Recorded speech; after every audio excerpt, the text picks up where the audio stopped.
Gwalior elevated flyover के नाम पर किसानों के साथ स्थानीय अफसर मनमानी कर रहे हैं।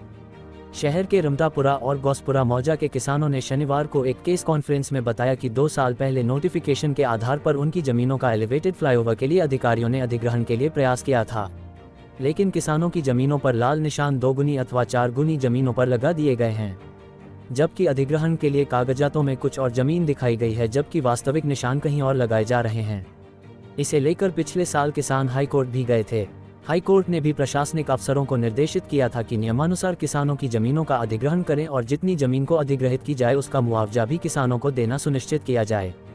लेकिन कोर्ट के आदेश को भी अधिकारी अनदेखा कर रहे हैं और मनमाने तरीके से किसानों की बेशकीमती जमीनों का अधिग्रहण कर रहे हैं, जबकि एलिवेटेड रोड अथवा फ्लाईओवर के लिए उतनी जमीन भी नहीं चाहिए, फिर भी अफसर किसानों को प्रताड़ित कर रहे हैं।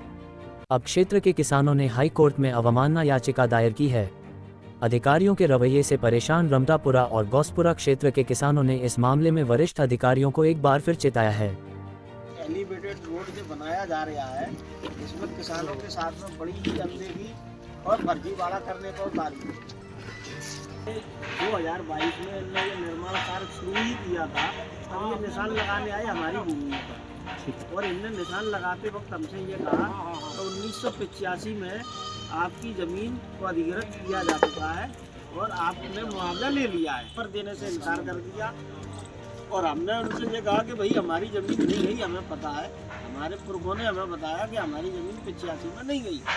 अब इन्होंने ये कहा कि हम रमतापुरा मौजा में किसान भी हूँ, जहाँ मेरी भूमि भी है।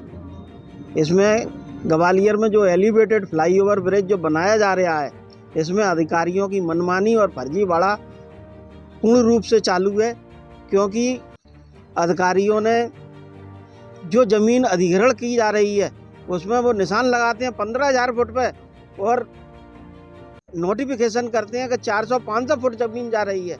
ये उनका फर्जीवाड़ा चल रहा है। जब उनसे जाकर के काम मिला जाता है, कहा जाता है, तो वो कहते हैं कि हमारे ऊपर से प्रेशर है। ऊपर से प्रेशर किस चीज़ का है? क्या नेता मंत्रियों ने उनसे कह रखा है कि किसानों के साथ में फर्जीवाड़ा करो, उनकी ज़मीनें दबाओ, उनको मुआवजा ना दो? और आज 22 दिसंबर 2023 को नोटिफिकेशन हुआ, धारा 11 का प्रकाशन किया गया और नए कानून के नियम के हिसाब से 1 साल 21 दिसंबर 2024 को आज पूरा हो गया, जबकि 1 वर्ष के अंदर पूरा कार्यकाल निपटाया जाना चाहिए। 2013 का जो कानून है भूअर्जन का, उसके अनुसार 1 वर्ष के अंदर पूरी प्रक्रिया कलेक्टर साहब को निपटा लेनी चाहिए थी, जिसमें मुआवजा देना, किसान की पूरी सुनना, धारा 11 और 19 सभी का प्रकाशन करना। लेकिन उन्होंने कोई भी कार्रवाई नहीं की है, ना ही हमारे पास किसी प्रकार का कोई नोटिस आया है। और हमारी जो आपत्तियां लगाई गई हाई कोर्ट में, जो हमने अपने कंटेम्प्ट वो लगाए, पिटीशन लगाई, उसमें हाई कोर्ट ने ऑर्डर किया कि इनको जो है जितनी ज़मीन आप ले रहे हो वो नाप ली जाए और जितनी